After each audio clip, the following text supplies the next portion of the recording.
Hello and welcome to Young Climber. We have returned once again with yet another inspirational story right here in the kingdom of Eswatini. And today our young climber took us all the way down to Ngulwini. I am talking about the very popular owner of Bliss Burgers. You know them on social media, but today you get to know the man behind the idea. We are talking to the CEO of Msutfu Beef, which is of course Msutfu Nkambule. Msutfu, welcome to Young Climber. Thank you for having me.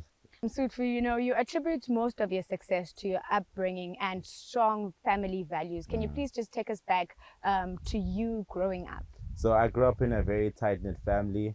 Always around December time would visit my grandparents as Pofaneni. Yeah. So being around them and my extended family, cousins, my aunts, uncles, and also my parents and my siblings, Yeah. I was able to learn, a lot of different qualities and characteristics, and they're the ones that actually guided me every step of the way until now. So I give it up to them a lot. Love that so much, and I'm pretty sure that your parents contributed greatly to your upbringing. Can you tell us some of the lessons that both your mom and your dad taught you that still guide you even today? I think from my father, he's always told me to always do your job, no matter what your job is, even if it's something that you don't like, because what sticks is how you did it, you know. So you always need to leave a good impression, like irrespective of what job you're doing. And I think with my mother, what I see the most is just to be humble. Don't move too much on the wins, or don't sit too much with the losses, and be humble so that you know how to be consistent every single day. Yeah. And there's one thing that you spoke about significantly, during the holidays, when Vagashes Pofaneni. And I think with us in Maswati, the culture of farming is just a part of us. Can you tell us if those were the moments that then sparked your love for farming, and what was the defining moment for you to realize this just might be my passion? Yeah. So obviously at the time going to visit Espofaneni, I was more of a cheese boy because I was living in town, but that was where I familiarized myself with agriculture and just to see the importance of it. And I would say going to Taiwan and being able to not really see the agricultural presence as we have at home was where the love came. So actually that's why I realized that, we actually have a lot of gold in terms of agriculture, So when I moved back, it was like a full circle moment of me now loving it and not being appreciating it, and not seeing it as, it's a job. I actually saw it as a lifeline for our community. Perfect. And then I think you were fortunate enough to attend one of Manzini's most prestigious schools, which is of course in Jabulweni. What did being a prefect and rugby captain teach you about leadership that you still carry throughout? That's a good question. I would say one thing is you always have to work as a team, right? So being a prefect, you have a prefect body. When you're in a rugby team, you're amongst other players and you all have a common goal, which is to achieve or win. And that for me, till this day, even with the feedlots, it's a team goal and it's a team effort. Even though I may be the CEO, I still have to listen to the other people, get their perspectives and try to work together. So I would say at a young age, being in those positions was a really good step to being able to take control of what I'm doing now. And your entrepreneurial journey began back in high school with a clothing brand. Can you take us back to that moment? What inspired that idea, and what did you learn from that experience? I'm sure there were losses, there were challenges. How did it go and how did it start? So that was also a collaborative effort, because a friend of mine actually came with a vision and told me, hey, I have this vision that I want to put out, and my role was to make sure that vision comes into reality. So I like numbers. So I was always the one doing the costing, doing the accounting, and doing the fulfilling. Okay, we'll go to this store to get the t-shirts. And it was called Black Party, which was a way of telling people that as Black people, we are a community. So that taught me the power of understanding a product and marketing and listening to your customers, because we used to get feedbacks from the people who would buy our peers would see, no, this quality is not good, or Yeah. this shirt is not the good style. So being able to get that feedback and working on it was what helped. And those are the lessons I still use to this day.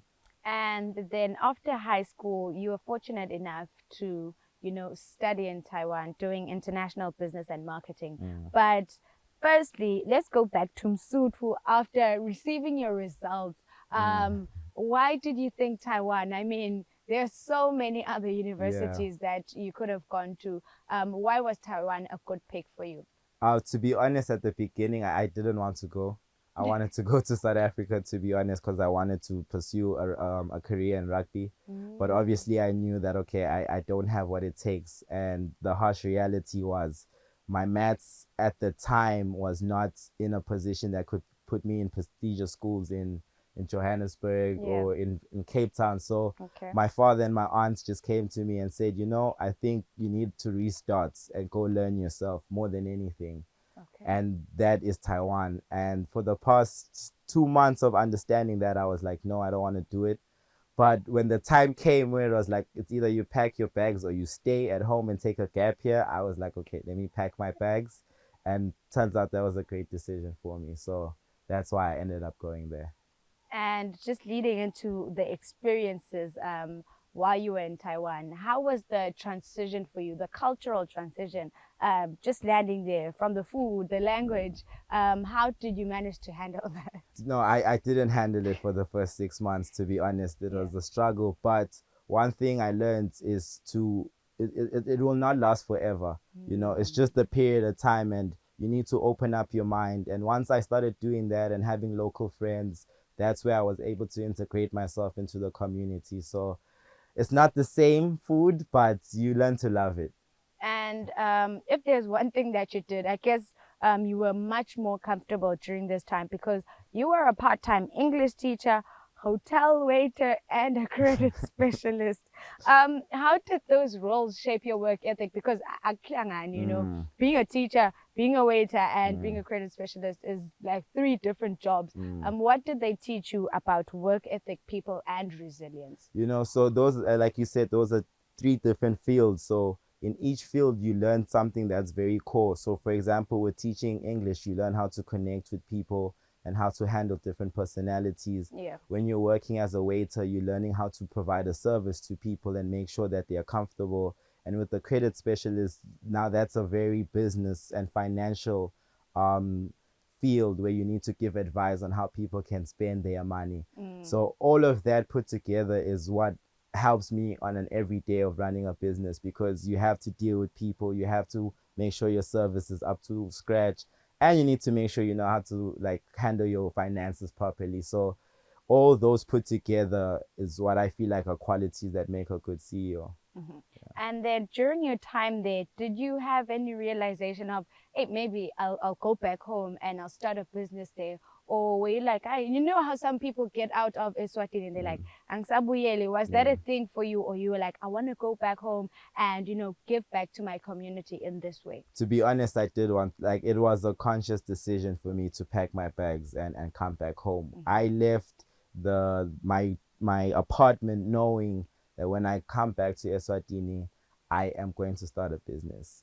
So it was something I manifested, every single day before coming here. And when I got here, people were like, why don't you go get a job? And I was like, I'm from working 3 jobs. So I know what employment is like. I'm trying to make a change in my life and the people around me. So starting a business was something I thought about before even coming here. And, we all have dreams and hopes. And when you said, when you made the conscious decision of coming back and wanting to start a business, it was only a want. That had no capital, that had no funding.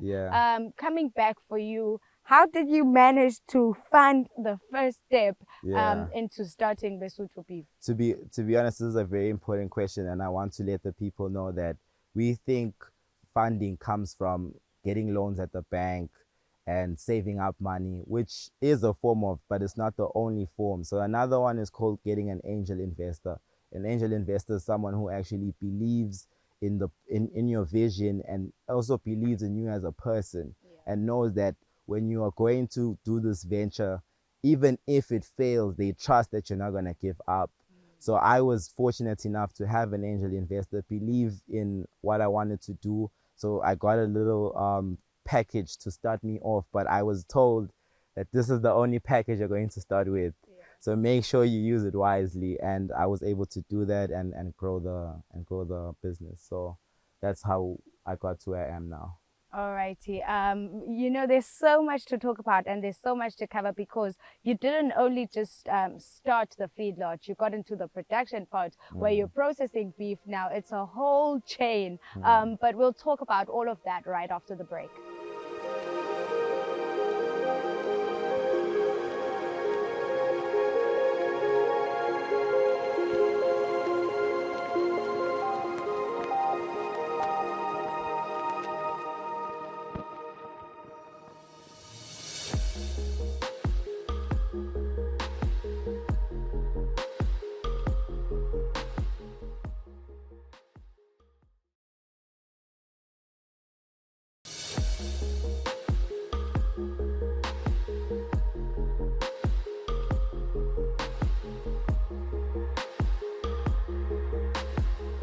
Welcome back. If you just tuned in, you are tuned into Young Climber, and in today's episode we are talking to Msutfu Nkambule, unpacking the details of Msutfu beef. What services do you offer now as the CEO? Because we did talk about Uti. You started off with 6 cattle. Now you're all the way up. What services do you offer, and how big is the operation today? And what impact are you creating with this business? All right, so for us, our service is to provide quality beef to the community and to people who are distributors of beef. So that means supermarkets, restaurants. We grow the beef and make sure we supply consistency in our quality. And our operation, as you say, started with 6, but now we have a space that can hold 30 cattle at a time. Okay. And I think the impact I'm having is, I would say, or the business is having, is providing jobs, to the community around us, because every time we need to improve our structures or mix the feed, I'm not hiring people from different parts of the community. I'm hiring people that are around the farm. So we're providing some sort of income for them, and also an opportunity for them to learn about feedlotting, because they might not have that experience of getting a higher education or going abroad. So I think for us, we're trying to provide knowledge and a little bit of finance to the community. And you did say that you scale from 6 all the way to 30. What strategies or mindset helped you grow sustainably? I think doing your research, honestly, you get to understand the industry that you're in and the demand that it has. So, for example, when I started doing the research, I knew that this certain industry accumulates close to 50 billion globally a year. So you just need to understand that if you do work hard, you can even get yourself 1% of that, to be honest, is enough. Yeah. And also at the same time, being able to save and be financially literate, that's what makes you scale. So if you make profits and you decide to spend the profits, you're not going to have enough to grow. Yeah. So I would advise people that if you want to grow something, you need to be able to be financially aware of what it needs to take to move from one livestock to another. So saving your money and also doing your research is a good key way to growing your operation. You then diversified from Msutfu beef. You decided to go into Bliss Burgers. Why was this diversification important for you in the business, and what sets Bliss Burgers apart? How did it start, mainly? Okay. Yeah. So that was also, again, a collaborative effort, because my family members that I also work with are chefs and have a passion for cooking. So obviously, as a beef supplier, you have the resource and they have the love, and when you combine the two, a product comes out. So that came out in my mother's kitchen. Okay. But to answer your question, diversification is so important, because it spreads out your risk and also it helps in your cash flow, right? So you have different streams of revenue coming from different sides that can help the main thing, So I would say that's the importance. And what sets us apart is because We farm to table, and Yeah. you know, that's something we're very proud of, and we want people to also experience that type of quality, because we believe that the country is still yet to, you know, grow in the terms of providing, I would say, high efficient products, and we prize ourselves within that branding. So I think that's what sets us apart more than anything, is that people can see what they're eating. Yeah. Yeah. And one thing about you is that you are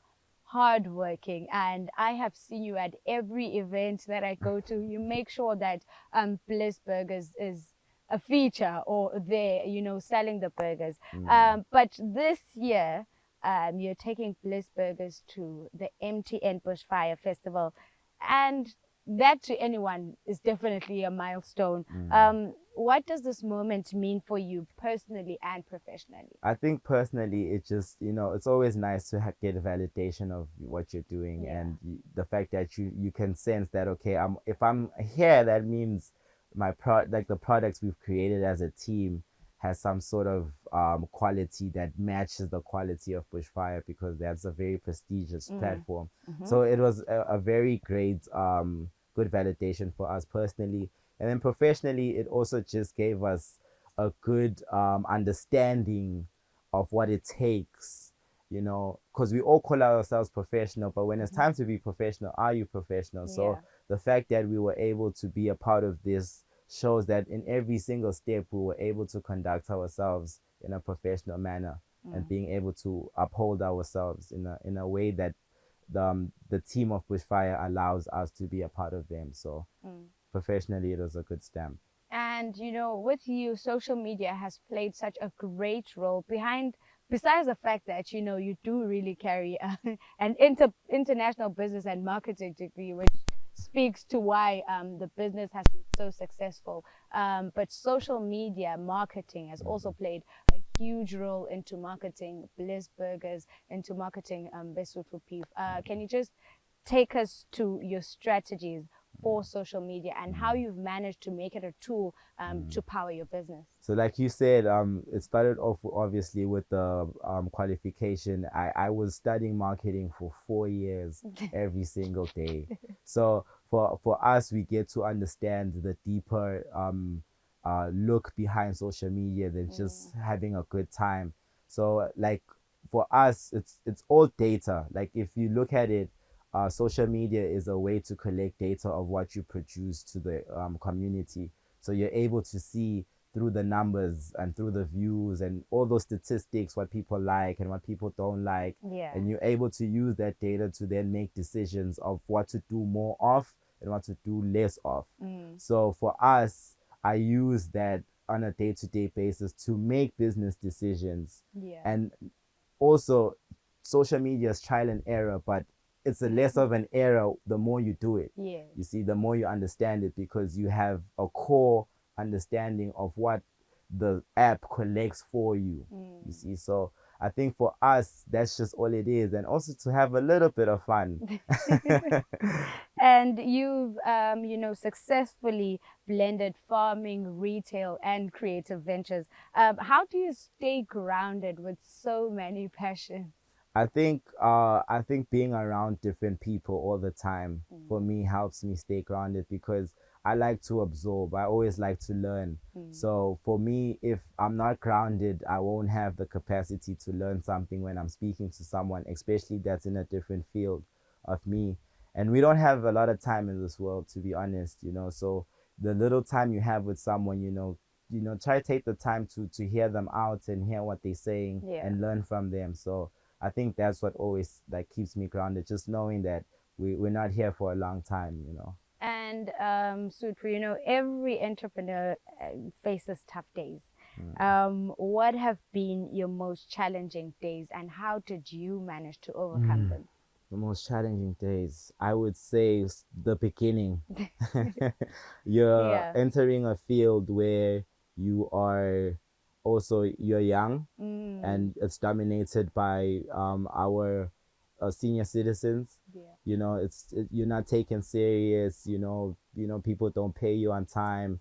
So I think that has been a great struggle, but to overcome it is just to be resilient. You know, when someone, you know, belittles you, you not to disrespect them, but to also just stand your ground and let them know that I'm here and I'm going to be here. So finding a way to balance the two, and also just sharing that with people like my family again, and my close friends have been a great therapy to me. So whenever I have problems, I don't bottle it in, I share it, and then that's where you get to learn different perspective and how to handle situations. So I'd also tell people to voice out whatever they're going through. Don't keep it inside, because the person that you talk to might be the person to help you. So very beautiful. And Msutfu, one thing about you is that you're all about exploring new ventures.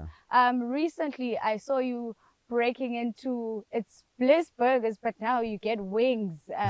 I saw that at Njabulani Day. What then motivated you to also accommodate the people who are not so beefy? Yeah, I think that's my experience in Taiwan, because they are very versatile in their food outlets. And for me, I also decided, as a team together with the Mlungisi Makongo, who's my partner, we decided, you know, we can't force beef down people's throats. So let's try and accommodate other people, to bring them in and to include them as well. And that's how you grow a diverse community. So it was very important for us, you know, to also, I have a great understanding of meat in general, not just beef. So we are going to venture into very creative other meat products. So. And you're now mentoring artists and working on a data-driven business solutions. What motivates you to explore these other new fields? So these are hobbies. These are hobbies that I tap into on a personal time, and to be able to unwind. So that's where it actually came in. But, you know, I'm an entrepreneur and a businessman by heart. So I always see a way to turn a hobby into some sort of career. So with helping artists, I love music and I love marketing, and music is a product that needs to be marketed, you know, in order to grow. So my goal there is to make artists understand that marketing is a very useful tool for them in order to grow their fan bases, and connecting that with data, because in order to understand the value that you have, you need to understand the data that is given to you. So bringing those two together helps. And, you know, data is what's going to change us. You know, maths is never wrong. And as a young entrepreneur with a degree, what would you say about the value of education, especially to young people who may want to, you know, skip formal schooling? I would say tertiary education and education as a whole is a very solid foundation. It's not much of what you're learning, but it's the principle of actually finishing what you started, going there every day, having the discipline to make the time to study, to make the time to do your assignments, and also to network, because university, for example, people from different walks of life and different parts of the world, and you're around that for 2, 3, 4 years, and it will grow you as a person. So not much on, I mean, there's YouTube, there's Google, there's ChatGPT. It's not much on what really you're learning, but it's the qualities that you get from outside of learning. And what are some of some young people, you know, they struggle with balancing their passion and studies. What advice would you give to them when it comes to making career choices? I would say, follow your passion, or no, I would say because you're young, the majority of us have the time. We don't have very pressing responsibilities that will deviate our time and make us, you know, walk in one road. So I would say, just because you have time, don't put yourself in a box. Spread your wings, try different things. If it interests you, that's the most important thing, because you need to wake up every day and do it and want to do it. So I would say, yes, follow your passion, but also make a more educative, mix the two. So put the two together and you're stronger. Let one work for that. Exactly. And you had a very strong support system growing up. What message would you give to the parents out there that are raising their children with big dreams, like the ones that they feel like are impossible? You know, some parents discourage us sometimes, like, hey, don't go there, be a nurse, be a teacher. What advice would you give to those parents? I would say to the parents respectfully, let your child see what they want to do. Let them fail, because when they fail, they'll learn, and from learning, that's where you make more calculative decisions of what you want for yourself. So give them that freedom to learn themselves through the failure, because to be honest, when you start something or you have a vision or a dream, like you said, it's just a dream. So the chances of it actually working are not so high, but in that failure you will get to learn more about yourself and this thing. So I would say give them that opportunity to experience that, because that never goes away. And just lastly, for the very famous question at the end, what legacy are you hoping to leave behind as Msutfu Nkambule? Not just Bliss Burgers, not Msutfu Beef, or whatever expansion you may be expanding to, because you know you're exploring all the fields. Just as Mr. Nkambule, what legacy would you like to leave behind? I'd like to leave just the feeling of being proud of where you come from. And also to respect others and what you do simultaneously, and also to put faith in what you do, like allow God to enter whatever ventures you have for your life. And that's the legacy I want to leave with. You know, when I do go away at some point, because we all will, I want people to remember those qualities. And you want to be part of the 50 billion or 1%? Just 1% of that. Alrighty, thank you so much for joining us. You know, it was such an insightful and impactful conversation for our young people at home, mentioning the importance of education and the role that it plays in feeding your passion. Thank you once again for joining us. Thank you for having me. All right, that was Msutfu Nkambule, the CEO of Msutfu Beef. But right about now, we are loving you, we are leaving you. We will be back next week, Tuesday at 6:30 with yet another beautiful story. But till then, it is good night and God bless.